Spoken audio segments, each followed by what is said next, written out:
Dear merchants, dear fellow fintech friends, dear Ratepay family, it's awesome that you guys are here, particularly with all that's currently going on. So if I reflect, actually the only thing that comes to my mind is at the moment headwinds, and headwinds. It's not so exciting, but if I look around, I mean, the German economy is facing hell of a lot of headwinds at the moment.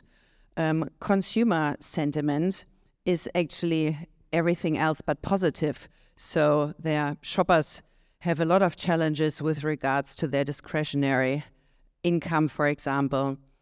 And for the first time in actually more than 10 years, we see negative e-commerce growth. So you can summarize big headwind. But a very famous man once said, "Never waste a good crisis." And this was Winston Churchill. And actually, if you hear that, you say, okay, it's pretty easy to be said, but hard to be done. And I would like to invite you under this spirit to our house of collaboration. And why is that so? Because we in Ratepay, we're actually very firm believers that those companies are more resilient to crisis that collaborate internally and externally. And therefore, it's not this, but one of the reasons is that collaboration is, if not the most important, but a very important part of our core values. And we live it every day. And we named our office our house of collaboration.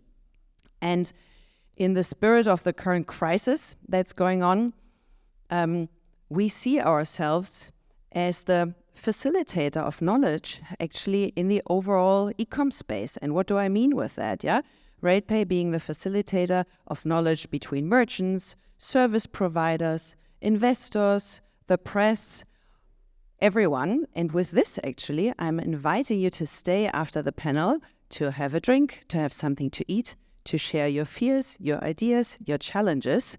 And maybe if we all collaborate nicely, we can turn the current headwinds into tailwinds. And with this, give Winston Churchill's words a bit more meaning in today's world. And with this, I hand over to Denny, who will be the moderator of this evening and introduce you to our amazing panelists of the evening.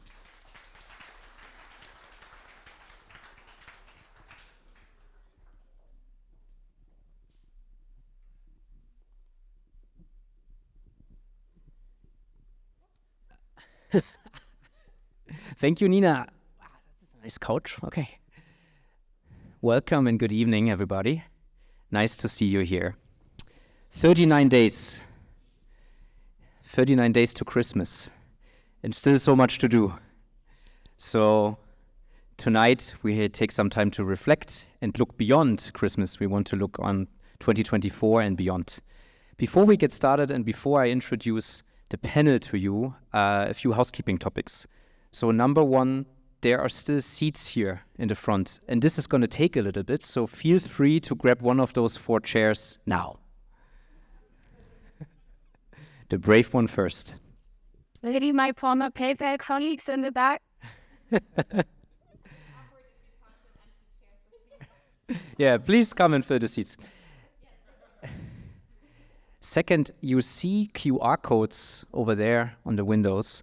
If you scan the QR code, you get to a website where you can submit questions. So obviously we want to make this interactive, and once we are done with discussing amongst ourselves, we would like to invite you to ask questions. So you can already during the panel talk submit questions. Yeah, so use this QR code, or if you don't want to type it at the end, we can just give you the mic and talk.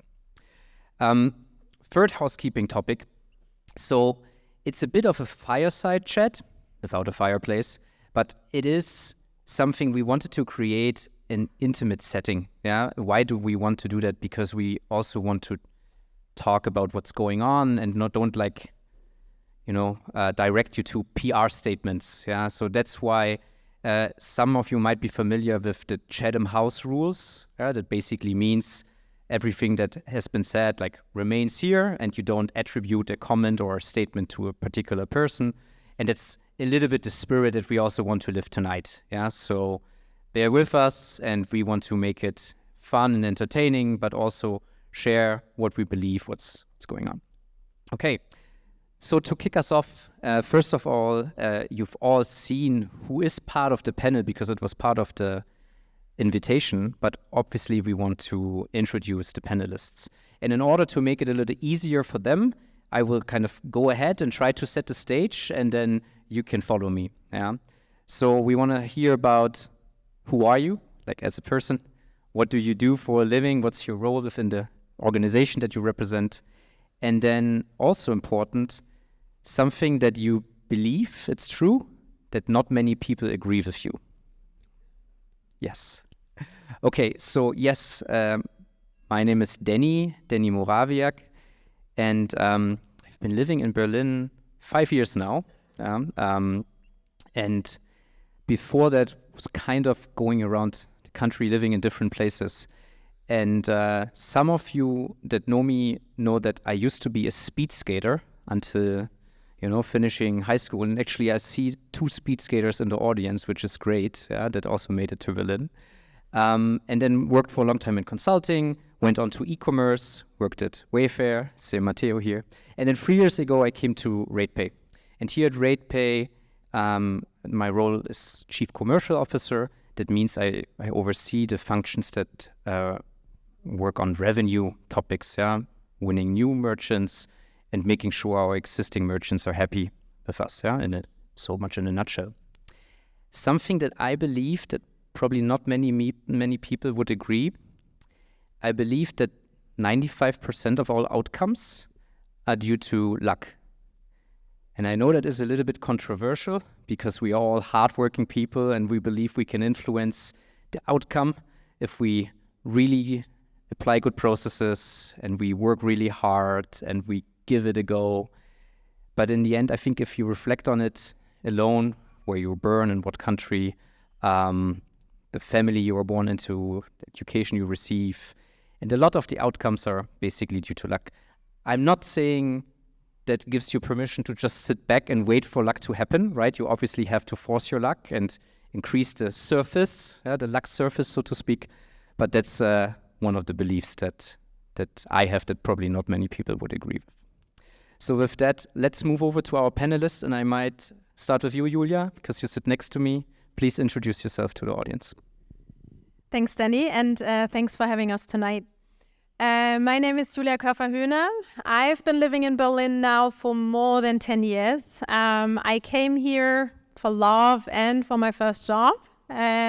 Started my career at Zalando when Zalando was still quite small, working in anything and nothing, I would say. Business development. I had a couple of projects around customer care, logistics, and then finally I somewhat ended up in payments where I still work.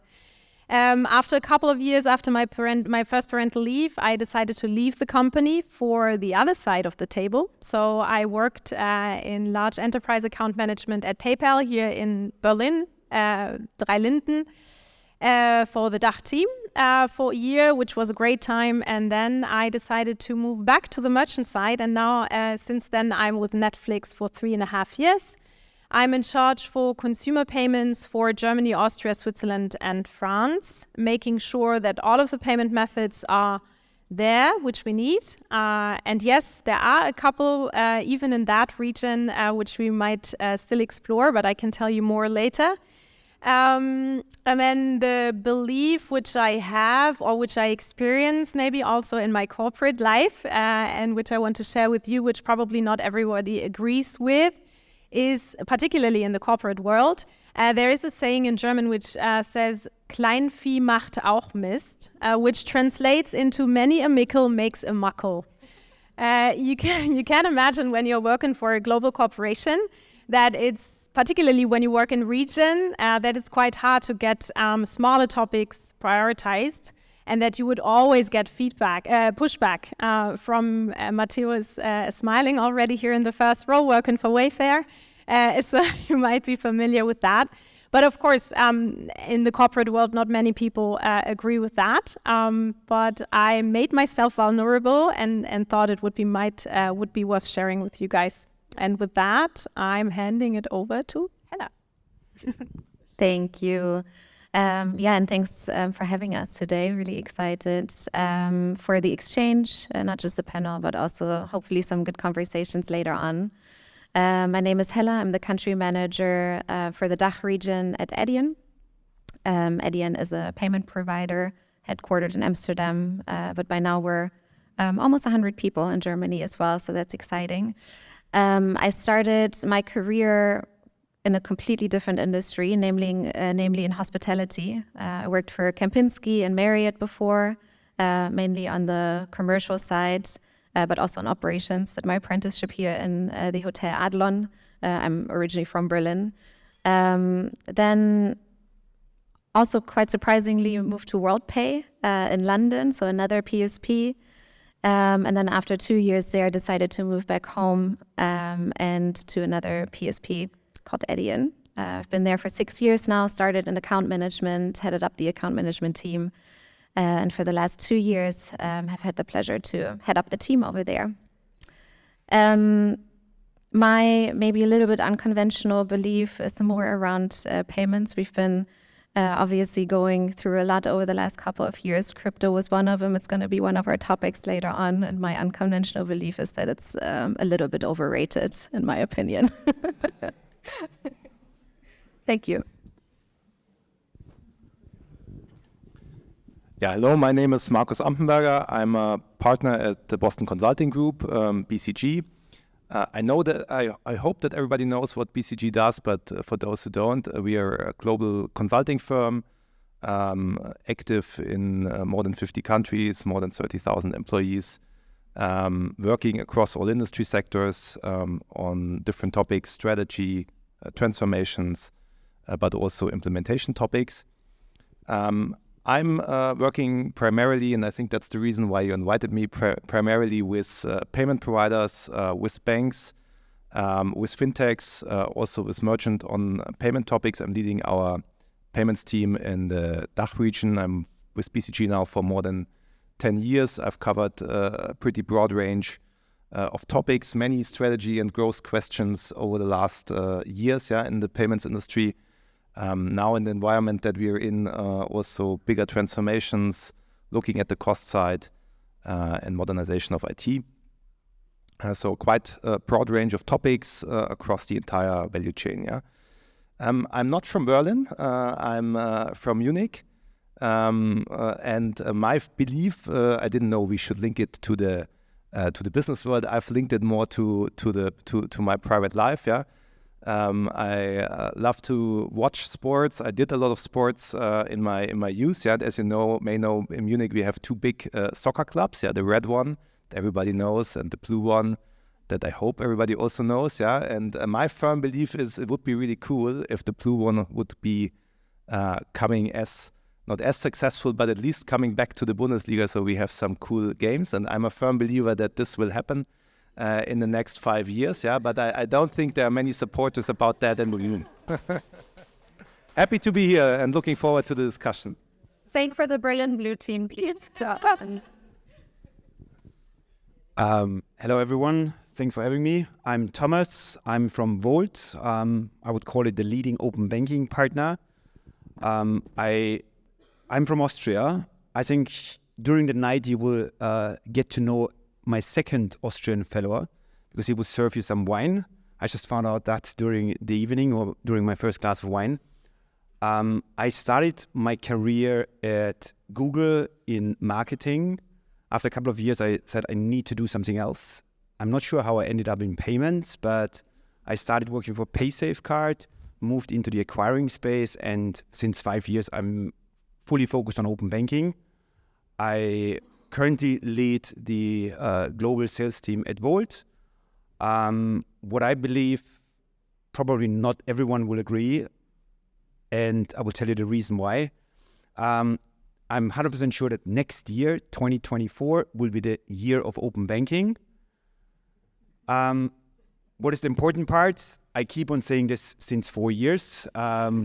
It never happened, but I'm sure that next year will be the year of open banking because so many good things are happening at the moment. So I'm very confident to say that it will happen.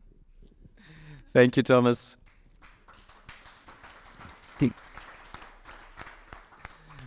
So year of open banking first, or if the blue team of Berlin makes it back to the first year, we will see. All right, so to get started, Nina basically went into the topic that there's a lot of uncertainty around macroeconomic development. And I don't know how many of you are currently in some sort of budgeting process for 2024, but if you are, I'm sure you still are in ongoing discussions around what's going to happen next year. And we've looked at the Consumer Sentiment Index from the IFO Institute, and it has been at its worst status in October 2022. That's when everybody was afraid of high energy prices for winter last year. It came back, was a little bit better, still negative, but a little bit better in the early innings of 2023. But it has been declining steadily since summer again. So I'm curious to hear from our panelists, how do you look into 2024, and what's your view on what's going to happen more on a macroeconomic view and Germany and the German consumer? So maybe, Markus, as you are the consultant in the room, I would ask you first, if that's okay. Yeah, I can go first. Thank you. Obviously, looking at the macroeconomic environment, we are not only, I think, in a challenging environment. We come from time of multiple crises, right? COVID-19 first, breakdown of supply chains, then the geopolitical conflicts, inflation, recessionary environment. So I would say it's a challenging environment now for quite some time. I think just last week, the German Council of Economic Experts, the Sachverständigenrat, published also their expertise. If you look at what they say basically this year inflation is 6%, expected to go down to 3% next year. If we look at GDP growth, they say this will be negative this year, minus 0.4%. Expecting to be moderate in the next years, maybe between 0.5 and 1% next year. So you can already see that the projection of those experts is very moderate, and that's also what I would think about next year. I believe that at best we will see a moderate GDP growth, and of course that does something with the consumer, right? Consumers are hesitant to spend, in particular when we talk about discretionary spending. They also suffer from the higher energy prices, the higher rents, the higher grocery prices that we are seeing. And it also does something with the corporates, right? With the merchants, as you said, right? There is insecurity about the budget for investments. If I think about the merchants, they are probably insecure. How much should they invest in the online or offline infrastructure? How much should they invest into payment capabilities? And I expect that this uncertainty will be ongoing. There's maybe one last point to mention. Obviously, the dramatic change in the interest rate environment that we have seen, right? We were coming from a decade where we have been at very low interest rates, even at 0% for some time, or even in a negative area. Now, if you would have asked me personally 2 or 3 years ago, can that change so fast to an environment where we are at 4 or 5%? I would have said never. But now we're there. And I think we have to expect that over the next, let's say, 3 to 5 years, we will stay at a similar rate. Maybe it's going down a little bit, but I do not believe that we will come back to the times that we have seen. And of course, that also does something with the people. That also has an influence on the corporate life. If I look, for example, at the way investment can be funded, if I look also at the M&A space, for example, that's heavily suffering. So I think that's also an aspect to consider. Thank you, Markus. Thank you, Thomas. What's your outlook on this perspective from a high growth company also? Looking first backwards, I think we managed to raise our Series B in June and literally received 60 million, which is purely for expansion. So our plan 2024 is to expand further into new territories and new countries. And I think, I think every crisis also has an opportunity on the other hand. So I think especially on the account-to-account side, because people might not want to buy on credit, they don't want to use their credit card, so they want to be in control of their account. And I think this probably plays towards next year, the year of the open banking, because people are in control of the money they have on a bank account. So I think for us, it is expansion, and I think we believe that it will be a lot of great opportunities for us next year. It's good to have a view that's brighter. Looking in this direction, Hella, what's your view on the macroeconomic situation at the moment? I think we've been through quite an interesting time, like everybody else. For us at Adyen, maybe also interesting to note. So we have a very much enterprise focus. So we work with a lot of digital customers, with a lot of omni-channel customers, platforms and marketplaces. So honestly, we were quite fortunate in this macro environment because we were very early on and being very risk averse during the COVID period. That helped us because we worked with a lot of retailers, with a lot of digital customers, and didn't have a mere focus on, for example, airlines and travel. And we saw quite a lot of the point of sale volume actually move over to e-commerce, and had to support quite a lot of point of sale only customers with a fast transition online. That was the first challenge, and then macro environment, etc. Obviously doesn't go unnoticed. I think one thing we did well, and where we were very fortunate, is that we were in a position to actually really do take advantage of this crisis when it comes to labor. So whereas a lot of other tech companies, fintech companies, I know a lot of you probably were affected by this as well, were affected by layoffs. We took this opportunity to actually hire quite extensively. When I started 6 years ago, we were maybe 600 people. We're now almost 4,000. But then equally, that had quite the impact on our stock price. Some of you might follow the stock market, and I was in countless discussions with customers that were asking, what are you going to do? How are you going to react to this absolute madness that is your share price? But I think this is exactly where Winston Churchill comes in quite handy, because you need to make those tough decisions. You need to be okay with the fact as long as you have a long-term strategy. And we did make this investment in people, and a lot of you might know how long it is for a fintech company like Adyen or a PSP, same for you, to actually onboard people. But then also it's very long sales cycles. It's very long onboarding processes for merchants. So the return on investment will come a little bit later. But overall speaking, finally we released new numbers Q3, so the stock price is going up again. It's going okay. Shall I also answer to that question? So I think with the entertainment business, which we are doing, trying to entertain the world, we have also been in a quite fortunate situation, starting with the pandemic, where we have seen massive subscriber growth, obviously, which does not necessarily put us into the best position like 2 or 3 years later. Because the growth, luckily we are still seeing growth. So I would also be on the brighter side of things here, because we have added this year 24 million subscribers, totaling up to 247 by now, with a revenue of 8.5 billion. I think this is great results. But what we see is that we see a shift in subscriber growth from one region to other regions. So when a few years back, UCAN was still our centric business, we now see a shift to EMEA growing stronger and APAC growing stronger.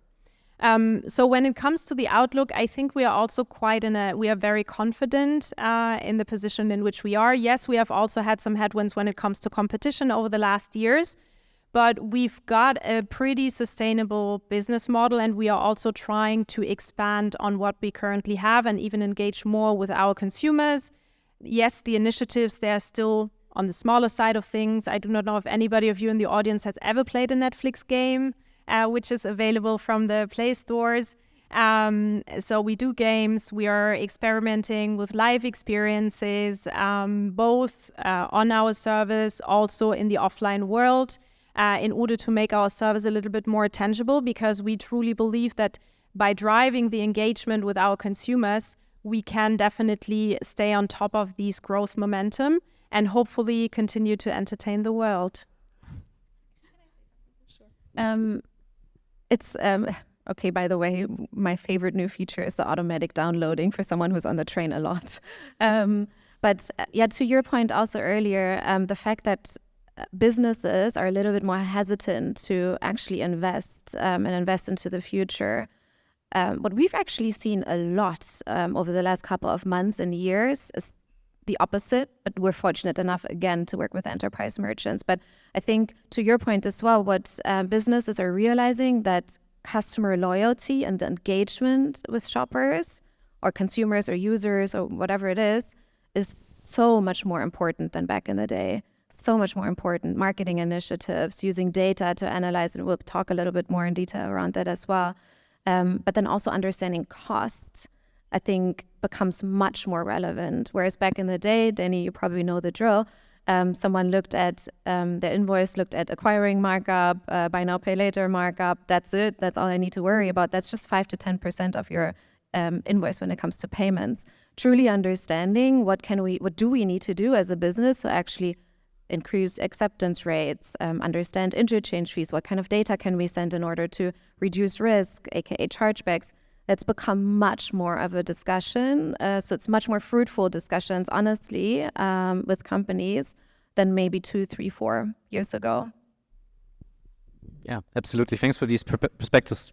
It certainly has become a different game, but one that is exciting as well. So I think we can agree on we shouldn't waste a good crisis, as we heard at the beginning. I'm curious, who has tried a game on Netflix already? Maybe hands up. Okay, we've got 2. All right, 3. Good. So a little bit of catch up to do with this still.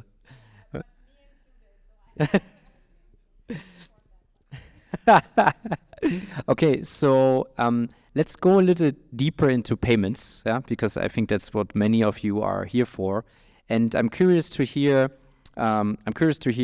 what are, when you look into 2024, what are the evergreens, things that have been here and will stay, and what are like the new trends that we see emerge?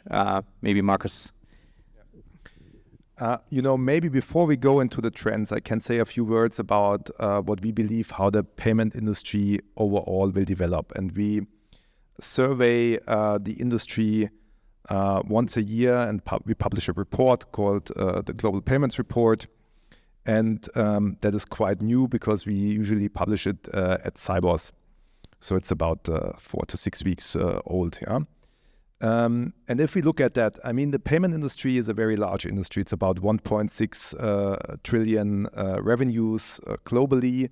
We have seen significant growth rates over the past decades. I think over the past 5 years, 8% on average.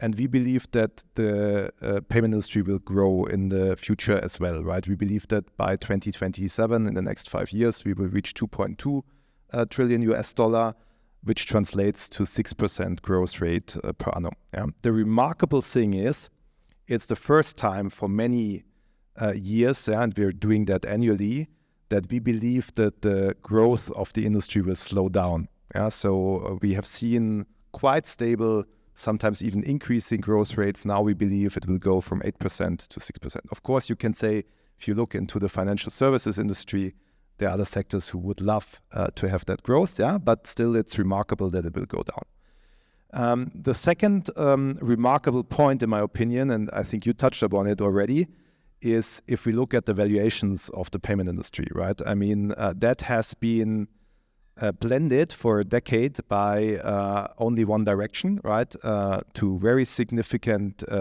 extent.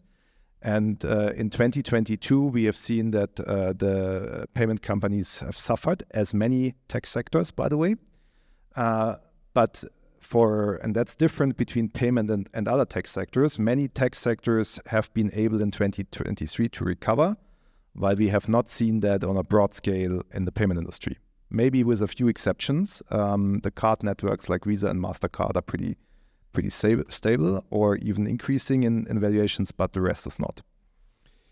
And that's, for me, also a remarkable aspect for the industry, because in my opinion and from my discussions with payment providers, topics like how can we sustain revenue growth, how can we ensure our cost structures are in good shape, how can we make the company more resilient, and how can we tell that to investors, have a much more prominent focus in the discussions that we have with payment providers than 5 years ago, where it was quite an easy game to grow.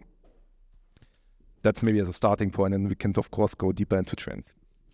Okay, so from 8% CAGR to 6% CAGR on a global level. And how does that look if you zoom into Europe and if you zoom into the DACH market in particular? Out of that 1.6 trillion, Europe is about 240 billion today. And here, indeed, we believe that it's relatively stable. So it's 8% in the past, and we believe Europe is stable with 8% in the future. I think I've not, from the top of my mind, the DACH region present, but I think it's also relatively stable, although on a lower growth rate, if I'm not mistaken, maybe 5 to 6% per annum, something like that. Okay. And have you seen any, when you do this report, any new trends, something that has not been here 12 months ago, but that is now emerging? I mean, and we can go then also on the merchant side deeper, but maybe on the overall industry side, of course, we see that there are new payment methods that get relevance. Yeah? If you just take instant payment and the European Commission proposal that has just been decided, I think that will make instant payments in Europe much more relevant, as we have seen it, by the way, in other emerging markets, like Brazil or India with UPI, Brazil with PIX and the like. I do not believe that will go up as strong, but I believe that we're now at, 10 to 15% of credit transfers that are instant. I believe that this will go up. Of course, we see that, for example, digital currencies, in particular CBDC, is getting a very important topic. Almost all central banks across the globe are at a minimum experimenting. Many are in a design phase, like the European Central Bank. Another big topic, of course, is new technologies, in particular Gen AI. Will that shape the payment industry, yes or no? And I think that's something we can also cover probably later. And then what we are seeing as well, and I'm curious also to get the perspective of the other panelists, topics like risk and compliance are getting much more relevance in the payment industry than probably 5 to 10 years ago. And that may be related to, for example, a Wirecard collapse, in particular in Germany, that the regulator like the BaFin or the Bundesbank are having a much closer look at payment providers, but it's a trend that we see overall across the globe. So those, I think, on a macro level for the entire industry. Maybe one other aspect we see, of course, and that's maybe more relevant for the traditional players rather than the new players like Adyen. We see that the traditional players are, of course, on a journey to consolidate the platforms that they have acquired, and to also think about how they can modernize the platform, how they can go to the cloud, how they can introduce Agile and DevOps in their teams, and make their platforms more efficient, more resilient. I think that's a big topic for the more the incumbent players like the banks and the traditional incumbent acquirers, for example. Thank you. Any reaction on the rise of risk and compliance? Is that something that you would echo? You're nodding. Well, I have the pleasure to work with BaFin a lot, so it's a lot about, honestly, communication as well. As a payment provider, I think it was a little bit underestimated, both by on the regulatory side, but also on PSP side. And I see this a lot talking to other PSPs as well, how important it is to actually educate what do PSPs do. If you ever looked at any Wirecard documentary, I can highly recommend the one on Netflix, not even kidding. It's awesome. it was highly underestimated what payments really is. And I think because all of you work in payments, you probably know what I'm talking about. So having to educate the BaFin was one of my number one tasks, really. How do you make money? What does it mean to hold a bank account in Germany versus in Amsterdam, or in our case, exactly vice versa? So it was seriously interesting. I think another thing, talking about regulation, is really how this impacts merchants, though, not just PSPs. Staying on top of regulatory requirements, PSD2, PSD3, scheme updates, and whatnot, has been extremely challenging over the last couple of years for our merchants. And it's obviously, as a PSP, our main responsibility to make sure that we educate our merchants on this, our partners on this, and stay ahead of the curve. And I'm fortunate to work for a payments company that builds everything in-house, so we can react to macroeconomical changes and regulatory changes quite quickly, because we can add, amend, etc. Products quite a lot. But yeah, it's certainly been an interesting time. Yeah. I think I can echo that also, yeah. And I guess it's always a pendulum with the regulation, and it certainly swings in that direction at the moment, which is probably a reaction on the Wirecard case. But I personally see that lots of new companies that start out, that they try to actively avoid, like the German regulator, and try to go to other countries, right? And I think that can't be the solution for an innovative community in an innovative location. So that's certainly a risk I see there. Yeah. Maybe speaking about innovation, because it all sounds so dark, BaFin and everything. So of course, what for us as a merchant, we are happy to partner with the largest players in the world in order for them to educate us, to provide us with the latest updates from the schemes and everything, that we are always on track, and that we can quickly react when something is really needed in the market and we need to comply with regulation. On the other hand, what makes it, and we've got a dedicated policy team who's following all of these payments regulatory innovations, or innovations in a sense, coming out. What is sometimes a little bit tricky for us is on which train to jump. Yes, because regulation also offers opportunities, if you capture them. But then the question is, at which point in time are we going to leverage open banking? At which point in time is the right time to be part of the ecosystem and have a lobby and have somebody speak to the regulators, speak to the European Payments Council, in order to make sure that, as simple as it is, a subscription business is also taken into account when new regulations are coming out. So if I stay with you, Hella, for a second, if I go to Adyen's website, two themes that stand out is unified commerce and embedded finance. Yeah. Can you educate us a little bit, like, what is this about and what does it mean for merchants? Which one first? Okay. We'll talk about unified commerce first. Obviously, omnichannel isn't new and hip and cool. We've all been seeing it. We have a lot of omnichannel merchants in the house today. What's interesting, though, is that in a lot of companies, and you work with payments, so you know what I will say, point of sale and e-commerce shops don't talk to each other. You have a team that focuses just on retail, so only the brick and mortar shops, and then you have a team that focuses just on the digital side. And that doesn't work anymore. Not in today's times, where, as mentioned before, loyalty, understanding your customer, etc., is so incredibly important.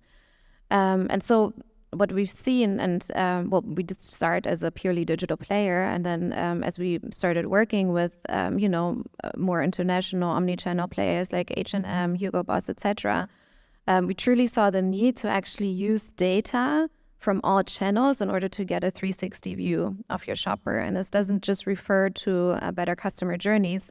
So the ability to, offer a self-checkout app in stores, so that I can also pay with Ratepay, because I prefer to pay with Buy Now, Pay Later. And I want to do that in store as well. Or the order management system being connected to payments, so that you can order the jeans that don't fit me and are sold out in store via an iPad, but pay via point of sale terminal, and these sorts of things. I think that's not crazy new, but the ability to truly understand, Hella is walking into a shop in Munich, she's buying jeans, maybe tomorrow in our app, because she's also a heavy app user, I'll recommend the matching blazer. That's things that companies are starting to take advantage of a little bit more, and not just the marketing side and the customer journey side that's important, but very much the risk side as well. If Hella walks into a store in Munich and she buys jeans, the likelihood of her purchasing 500 blazers 5 minutes later in France is pretty unlikely. So that's what we mean with unified commerce, not just having a brick and mortar store and an online shop or an app. That's great, but truly understanding both channels working together and not in silos, very important. And then on the embedded finance side, we've seen actually quite a lot of traction on it. So we've always, not always, but for a couple of years had a banking license in Europe and in the US, and we only use this for faster payouts. But that's it. And then all of a sudden platforms started popping up, and that's not just marketplaces like Etsy or eBay that we work with, but truly e-commerce platforms as well. And then all of a sudden retailers started to realize, hey, we can also become a platform. Why don't we just offer platform services to the small, medium businesses, so the SMBs that we work with? And this is how we started developing our platform solution a little bit more and started leveraging the financial license that we have, or the banking license that we have. We actually released a research paper with BCG around the platform opportunity. And while it's only 34% of small, medium businesses, which is the vast majority in Germany, most of the businesses in Germany are SMBs, which is surprising. So while it's only 34% of them consider working with a platform, whether that's a retail or online or whatever platform, 74% very strongly consider working with a platform in the future, especially if this enables them to get faster access to financial services, as well as payments, of course. So as part of this research paper, you can Google it, I can send it to you, it's quite interesting if you're a payments nerd. 94% of the SMBs that were asked confirmed that they would actually like to take advantage of things like capital, so cash advances, for example. Whereas back in the day, they had to call the Sparkasse in their whatever region, get an appointment 2 weeks later to potentially see whether they can replace the coffee machine that broke down. Now they have immediate access to it via the platforms that they work with. So that's two very important focus areas for us that we've been investing quite heavy resources into. So that means you provide lubrication, so to speak, for certain ecosystems as well for that. And I'm curious, as you now also offer terminals, and I see them more and more at point of sale, do you consider Adyen a brand that should have brand awareness among consumers? And if so, what do you do to make it happen? At the point of consumers knowing the name Adyen, unless they invest in the stock market, we've made a mistake. Because in an ideal world, a consumer should never have to deal with Adyen, or shouldn't, which is also why we recently received our SEPA direct debit license as part of the banking license, so that Adyen doesn't have to show up on a shopper statement anymore. Yay. But no, I think for a pure B2B player such as Adyen, it's very different to maybe other fintech companies that have a direct-to-consumer approach as well, because they have to really rely on that payment method being popular. Adyen will never become a payment method. Well, never say never, but genuinely not in any 10-year, 20-year plans to become a payment method. And as long as we're invisible, we've done everything right. All right, thank you. Thomas, maybe one comment to that, or a question. I think you mentioned two aspects that we also see on the merchant side. I would fully subscribe. One is in a broader context, a shift from the pure processing of payments to value-added services. And I think embedded finance, offering financial services, is a clear example for that. Yeah. The other one that you mentioned is omni-channel. Here, I would say everybody talks about that. Yeah. Many merchants still have trouble, in my opinion, to really get that right. Yeah. So I think there's still some steps to go, both on the merchant side and also on the payment provider side. And the third element, that's my question to you, that we see very heavily coming is verticalization of services. Yeah, in the sense that merchants more and more demand an end-to-end solution. Yeah, for the industry they are in. Yeah. For example, I don't know, if you're a restaurant business, you do not only want to have payment capabilities. Yeah, you want to have an end-to-end solution where you can manage the bookings of the table, where you can take the orders, everything is connected to the kitchen. You can also get pick-up or deliveries, yeah, and of course you want to have payment capabilities, yeah, and that's I think something that we see very heavily as BCG, for example, in the US. We're doing a merchant survey in the US where we see that many, in particular smaller merchants, are willing to change payment provider to integrated software vendors, yeah, and we project that this will also happen in Europe much stronger in the next 3 to 5 years. So I'm wondering, and then do you see that as a trend as well? And as Adyen, do you react to that and try to identify the software vendors that will be relevant for the different industry sectors? Yeah, definitely. I think, so we're not officially verticalized in Adyen. We're pillarized, we call it. So we have a digital team, we have an omnichannel team, we have a platform team. Whereas back in the day, platforms was marketplaces. It was the eBays, the Etsy's, and that's all you knew, right? With PSD2, that changed a lot. And with the rise in platforms, that changed a lot as well. And with that, you have to seriously focus on the specific verticals. So that's on-demand platforms, for example, the Uber Eats of the world. That's hospitality platforms, very, very big focus for us because that combines omnichannel and platforms. They have very, very different needs than to a pure SaaS platform.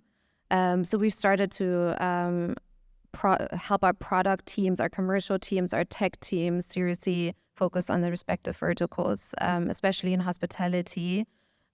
Restaurants in Berlin, I don't know how many, I generally don't know the number, but if you live in Berlin, you know what I mean. Many of them don't even offer a payment terminal anymore, so their cash is still king in a lot of the smaller restaurants. So for them to start realizing, okay, if I work with a Hypersoft, if I work with a Gastronomy, I can actually, I don't know, triple my tips because there's this option, 10%, 15%, 20% on the terminal.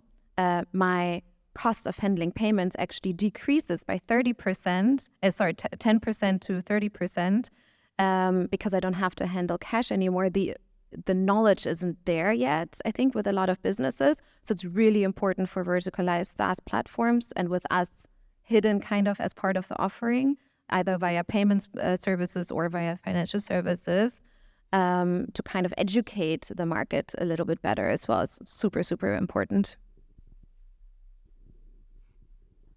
So let's move to open banking. And before you tell us why it's going to be the year of open banking, maybe to start us off, in your words, what is open banking actually? So I think open banking is obviously an account-to-account payment. So I can send from my bank account to the merchant's bank account directly the funds. In the optimal case, it's real time, it's instant. And I think, like, looking back, when Volt was started, obviously we're looking at the market. We saw the UK is very crowded. Obviously the Nordics were very crowded. And we saw it as a huge opportunity, just building the first open banking orchestration layer.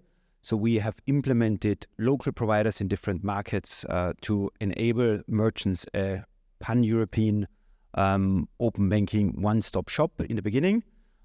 Recently, obviously, we launched Brazil because we saw the opportunity, as before mentioned, how strong Pix as a payment option is, which is also account-to-account. And I think, like, at the moment, I think there are currently 70 plus markets looking into launching their own open banking account-to-account payment infrastructure. And why is the whole real-time payment so important? If you look at Netflix, how Netflix started, anyone has a clue how Netflix started? It was DVD. So I ordered the DVD, got it sent, best case, probably 24 hours later, it was at my house. But they literally adopted to the whole real time. I want to have it instant. And I think that is where we see also payments moving. So literally, if I want to purchase now, or the merchants, if I want to accept funds now, so I don't have any credit risk or anything like that, so that I can really accept those payments instant. On the other hand, if you look at the credit cards, everything is trying to move into the digital world. But on the credit card, if I want to do a credit card payment online, I still need to take out my credit card, which is a physical card, take the number, edit online, and do an online purchase. Is that still reality, or should probably also credit card moves on? And I think that's why also you probably see a huge move from the credit card providers into the open banking space to start acquiring or looking into open banking. So I think it's a very interesting opportunity for a lot of companies and a lot of players on the market. So the advantages for merchants you highlighted, and also for other ecosystem players. How do you think about the challenge of consumer adoption? That's a really good question. I think if you look at the classic PSD1 bank wire solutions, what we have on the market and still on the market, like Ideal in Netherlands, in Germany, so forth. I think usually those are the most used payment options. I think in Netherlands, the checkout of Ideal, the market share or the checkout share is probably around, quote me around, it's I would say plus 60%. And people do like to pay with their bank cards or bank accounts. And I think this open banking or account-to-account payment infrastructure is literally the first global opportunity to launch an instant account-to-account payment option. And I think to come back to Brazil, I think I'm not sure if it was July or June, I think it's first time past the credit card transaction. So there have been more PIX transaction in a single month than credit card transaction. And this payment option was founded 18 months ago. So I think there is a lot of opportunities. And if it really works, as in markets like India or Brazil, or even the new payments platform in Australia, I think this is definitely a big opportunity for a lot of us. And from a value creation perspective, as a company, as a provider in that space, how do you react to comments or questions from investors that are saying, "Well, that's just gonna be another commodity"? How would you deal with that? I think we as a company, we see companies on the market focusing on open banking, which are just providing APIs to merchants. And I think we see ourselves more as a productizer. So we obviously have using third parties, building our own APIs, but we build products around that. So recently we received our EMI license, so we can also now issue bank accounts. So we keep on adding additional services to the whole offering. And I think that is literally how we position ourselves towards the investors. Okay. So now again, in one sentence, why is 2024 going to be the year of open banking? Obviously the European Union announced that all the banks need to have SEPA Instant. I know that they all were forced to open the APIs 2017. It took them 2 years. I hope that this time it will go faster. However, I think we see on our platform at the moment that around 70% of all payments are already instant. So there's just a little bit of more banks need to switch to instant, and then it will work, and hopefully we will see the same impact. Probably not as strong as Brazil, but I would hopefully see that next year we have market shares plus 15%. So little by little, or how did you say? A little Mac makes a middle? No. Makes a muckle. Many a mickle makes a muckle. So open banking, unified commerce, embedded finance. You've been in payments for a long time, being now on the merchant side. Is that for you kind of same old topics again, or is there real innovation here that's being presented? I think that for sure to some extent there is innovation in that topic, also driven a little bit by the regulation. By now, I'm looking at open banking, to be honest, with mixed feelings. And there's two reasons for it. One has already been captured by your question. One is user adoption. And yes, we have the great examples of the UK. I'm not going to doubt that, although there might be also a lot of B2B traffic in that, or I think crypto or something.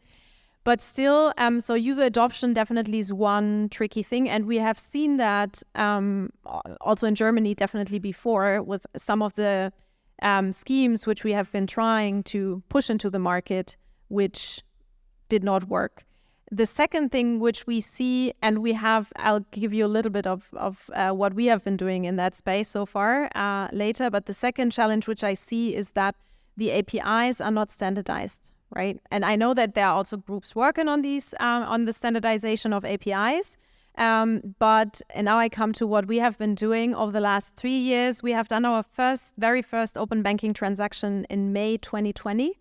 And it worked for sure. We did that in Germany. We have been experimenting in Germany and in Italy and Spain. Thomas, we have already been discussing that there are challenges for sure in Italy and Spain. But also in Germany, we saw that. And I agree that account-to-account payments is going to be key in the future.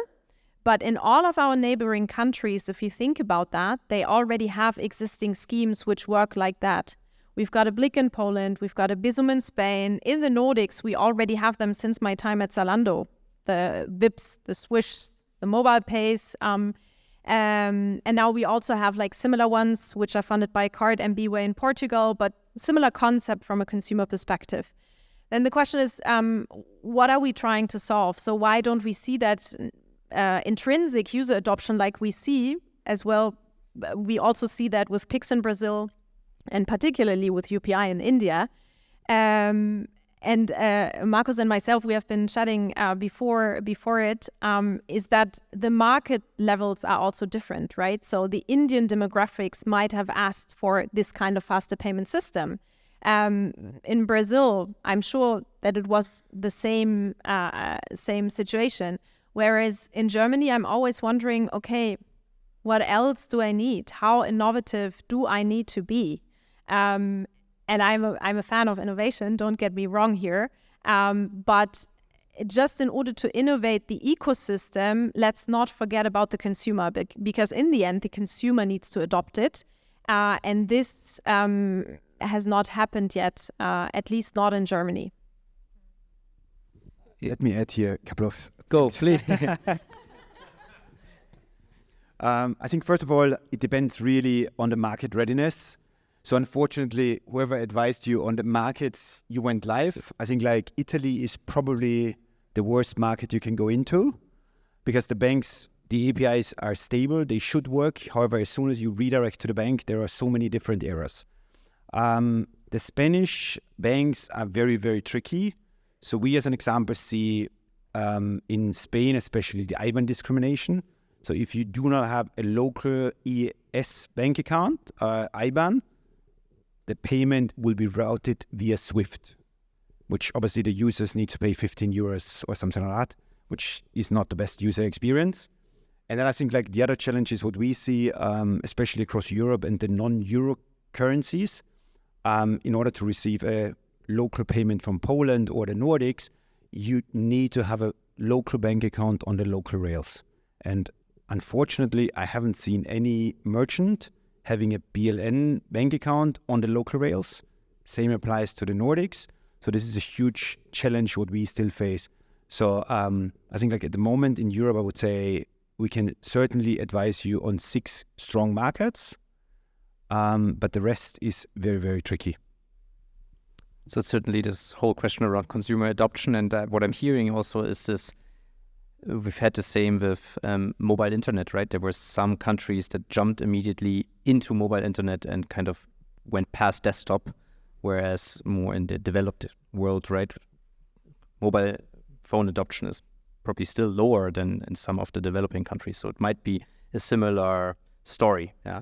So maybe Julia, take us a little bit deeper into the engine, into the machine room. Like, how does payment work at the company that wants to entertain the world? So first and foremost, and I think Hella has said that already before, our mission is, so at least in the payments team, that payments should never be a reason why somebody cannot sign up for Netflix or leave Netflix, right? This is for us, of course, of utmost importance. Ideally, the consumer doesn't even realize that they have to pay. Then if we go one level deeper, what's our focus areas when we look at payment, or how do we look at payments at Netflix? There are two focus areas which we invest in heavily. So one is the acquisition side and the other one is the retention side. If I take you one level deeper again, so what are the topics which I'm dreaming of at night? Not all of them, but one, for instance, when it comes to the acquisition side, we have already been speaking a lot about introducing new payment methods. We tend to, of course, we've got somewhat of a centralized approach, but then on the other hand, also a localized approach. So we are trying to make sure to introduce the alternative payment methods which are needed in the certain countries in order to drive revenues and in order to even gain more share in these respective countries. Namely, one of them we've just recently tested, Twin, for instance, in Switzerland. We are looking into, this is quite a new one, Satispay in Italy, but we are also looking at the Bizooms and Blix and Swish. So this is something. The other one, which is important for us also going forward, is a strong focus on how to improve strong customer authentication for cards. Because as much as I'm a fan of alternative payment methods with a background at Zalando, obviously, our focus and is on cards because we come from a card-centric market. In the US, our systems are heavily optimized for cards, and we still have a high share of cards in EMEA, with France and UK being also one of the strongest countries. When it comes to the retention side, what we do a lot is we look at, and you have also mentioned that, we look at approval rates. We are trying to make sure that actually we never appear as a payments team. When your card is expired, ideally it does not expire, or it expires on your card, but we've got tokenization or lifecycle management or account updating services in place which automatically push to the merchant the new credentials of the card or the new expiry dates. How do we do that? We partner with also directly with the schemes. We partner with our partners in order to bring that forward. This is how we basically run the engine. All right, this was quite some good insights also from your organizations. Before we hear some questions that the room might have, I wanted to quickly just hear your view on a few of those trends or trending topics. Yeah. So there's no panel in 2023 without AI. So I'm curious, raise your hand here, panelists, if you think AI is overhyped or underhyped. Okay, we do this again, okay? You need to decide. Overhyped? Thomas? Underhyped? Okay. It's pretty overhyped for, right? Sorry. I mean, it's not underhyped because there's so much overhype, and right? I think you can't open LinkedIn without getting another AI article. It's becoming crazy at this point. But I also think that you have to be careful with it, right? You can't just all jump on the next AI trend, especially as a business, and think all your problems are solved. Like, it's fun as a consumer.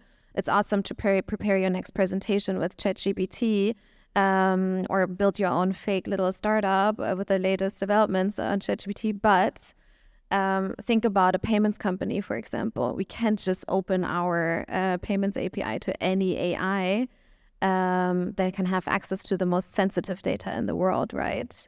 Yes, you can use it, such as machine learning, to optimize risk settings. It should never completely take over, in my opinion, because you as retailers or businesses in general know your customers best. So having that ability to still adjust risk profiles, for example, based on the needs of your customer base. You know when you're releasing a new product, right? You know when you're releasing a new market and what you need. So it should work together, but never completely take over. And it's the same for other developments in a business. So treat with care, I would say. At the end, and maybe if I just can echo that, right? That's also why I did not raise my hand, because I have a very similar perspective. It really depends on the area that we are talking about, right? And that you use machine learning, AI to optimize your risk algorithms is okay in my opinion, yeah. But there are other areas as a payment provider where you have to be really careful. I mean, another area where I believe AI, and in particular Gen AI, is very helpful and can move the needle is in software development. I think that's really an area where I believe that can reduce the costs of developing software by 20-30%, and I think that's something where I would say that's right to use it. Yeah. Sorry, and I agree. I definitely think it's a developer's dream come true to work with AI.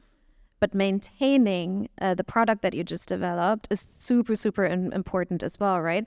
And now if you have 20% less resources in your dev team because AI takes over, but you have no one to monitor it, you have no one to actually manage the product that you just released, you're in a lot of trouble. And really coming from a company that releases a lot of products on a weekly basis, really.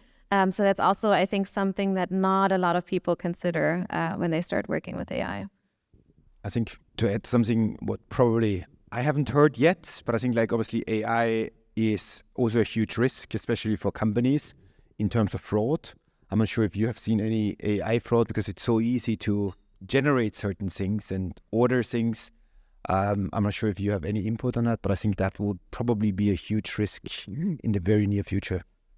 Yeah. So it's, I mean, a much discussed topic, and I think the jury is out. I think on a business perspective, next to the use cases that you have described, the two main things that we are seeing is that because it kind of makes content creation free, right? So it will transform how you do marketing. And second, everything with regards to like consumer service will become much more efficient. Yeah, I guess that's the two main applications. And on the risk front, I personally certainly see it as, not to put it too bad, but it might be a risk to democracy, yeah, because you need even more to know who are the channels to trust. So yeah, the jury's out. Okay, AI, crypto, Web3, trend, or is the trend over? Thomas is picking the mic. Trend, definitely. No, I think obviously the crypto part is very interesting for us because we obviously accepting global payments in real time. I think we see it as a huge opportunity. If I want to accept payments in whatever part of the world, that we can instantly settle them into a local account and then transfer it back via crypto on stable coins. So we're looking at this at the moment to really bring the global real-time payment scheme alive. So I think that is where we are looking into. And I think that is a huge opportunity. When will I be able to pay my Netflix subscription in crypto? Yeah, actually it comes up when we're meeting as a global team on a regular basis. But I think this is probably far away, I would say. 5 years, even, not even. I would say 2025. I think we have to differentiate between private digital currencies like Bitcoin. This is for me not a way to pay. This is for me more a risky asset class, yeah, versus central bank digital currencies, yeah. And I think that's something that will become real in the next 3 to 5 years, yeah. Question will be, of course, how well will it be adopted, yeah, because the central banks are developing that to bring cash to a digital form, yeah, to react also to the private digital currencies that we have seen. But the question is obviously how will the consumer adopt it at the end? Yeah. I got so many questions around when are you going to start offering crypto as a payment provider. more questions around it than our stock price. I'm not even kidding. And I always ask, and I'm of Julia's opinion here, when was the last time your consumer asked you whether they can pay with crypto? Yes, it's fun maybe to invest and play around on a crypto exchange a little bit, but do you actually want to pay with it? And then as a business, are you fine with the volatility that comes with it? I think that sometimes gets forgotten a little bit. Are you fine with accepting crypto valued 100 euros the one day, but then we pay out a day later and all of a sudden it's worth 50 euros? And I think those are, yes, it's fun to talk about. It's fun to invest in. Unless you invest a lot, then that sucks. But if you really think about what that means to you, also working right now with a very unregulated, not consumer protected means of payment. And that's why I say it's still a little bit overrated. Once there's a regulatory requirements on it, consumer protection, not so volatile anymore, then we talk about completely different ballgame, right? But right now, right. Yeah. So speaking of adoption, here in Germany, we still have a huge adoption of cash. So in what year do I not need any cash any longer in my wallet?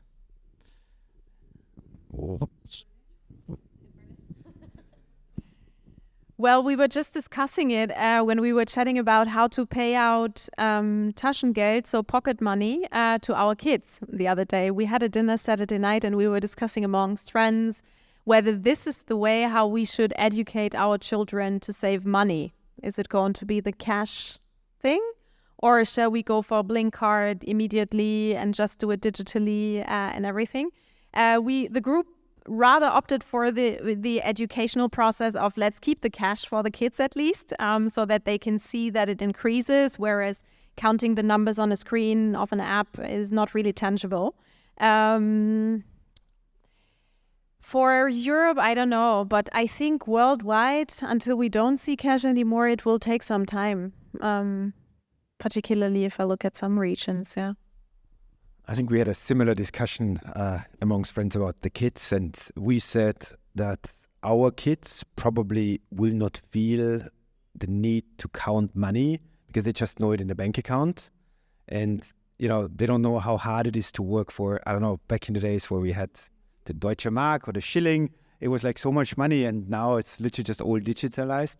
So I think it's very, very hard, and I hope that the kids we have or these days still feel the pleasure of seeing the money and using the money, although the use cases are getting smaller and smaller. I think at least in Germany, it will not disappear in the next 10 years because of the Germans seem to love really cash. Yeah, I have a firm belief that it will go down. Yeah, in usage, as we have seen the trend now for years. Yeah. But I can hardly imagine that you're not able to pay with cash at a physical store in the next 10 years. I don't have that much to add. I'll just tell you a fun fact. Me as a Berliner with a father that was a tax advisor, 1/4 of all apartments in Berlin have been paid with cash. So it's not just the friseur or restaurant or cafe. Like the cash is seriously still king. And as long as that doesn't change, again, regulatory requirements around it, how high can the transaction value actually be, where a lot's happening right now, obviously around it, cash will always be in distribution. And I think what Julia mentioned is really important. I think obviously in Germany, we're in our little bubble where we have all the choices, but it's more around data protection for a lot of people, the invisibility of where you spend your cash, right? But we have to keep in mind that in a lot of countries across the globe, they don't have access to the digital economy. And that needs to change before anything else, in my opinion. So we could certainly do a full panel on cash, right? We could do one on AI, could do one on crypto or Web3. I have one final topic, and that's around buy now, pay later, as we're here in the Ratepay office. So I'm curious to hear your thoughts on buy now, pay later, continuing trend or on the decline. Yeah, so my heart, although I don't have anything to do with buy now, pay later anymore these days, but my heart still beats for it, I have to admit. Because when the whole buzz and the hype around the BNPL, and now Klarna is trying to do it in the US, and is it really consumer friendly? They are just ruining them by having a high interest rate. I was like, oh my gosh, this is really the hype around this BNPL, maybe because of the acronym, I don't know, because it has been there, at least in Germany. Germany might be a particular economy for that one, because it all started already in the mid of last century, that we would send goods to consumers and would only charge them later, or they had even the opportunity to push the funds into our bank account or into the merchant's bank account.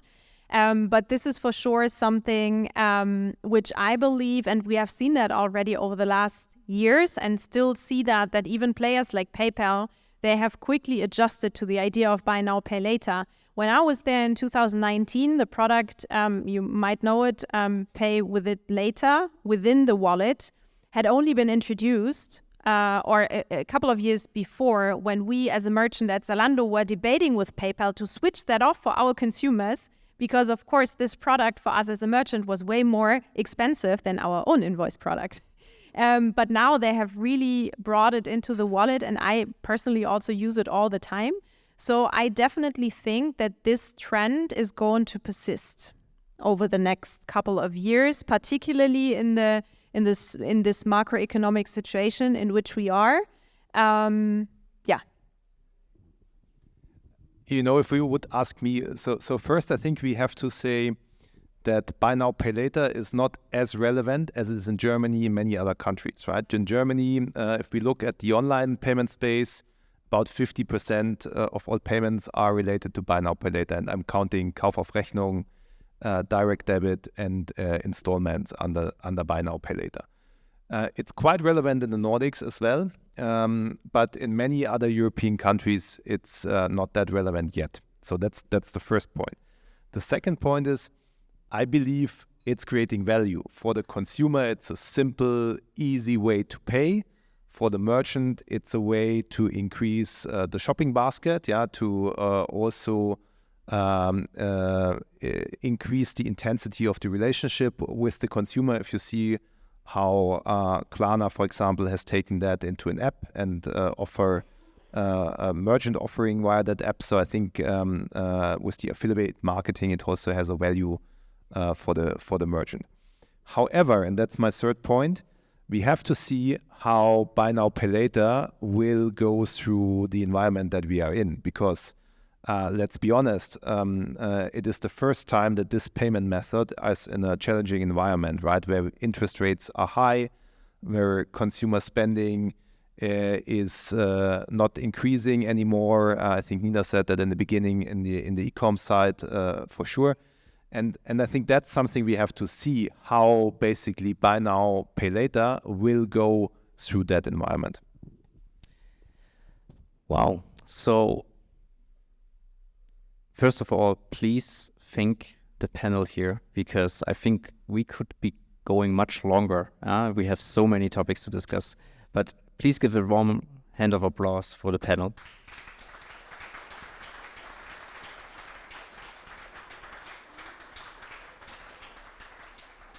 We don't want to keep you much longer from further drinks, food, and networking, but I think we can take like 2 or 3 questions, yeah? So, but I limit it to 3, I would say.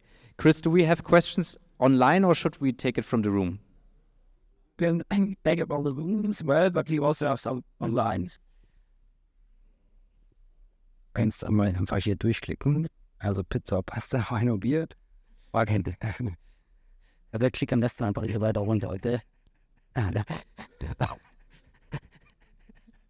Okay, so the first question that came in, is there a bug with payment at Netflix? You are charging me more and more. Yeah, the question is, what are you referring to on a monthly basis? This was already quite common. Maybe if you want to have a serious answer, then you can just approach me afterwards. Let's go to the next one. Yeah.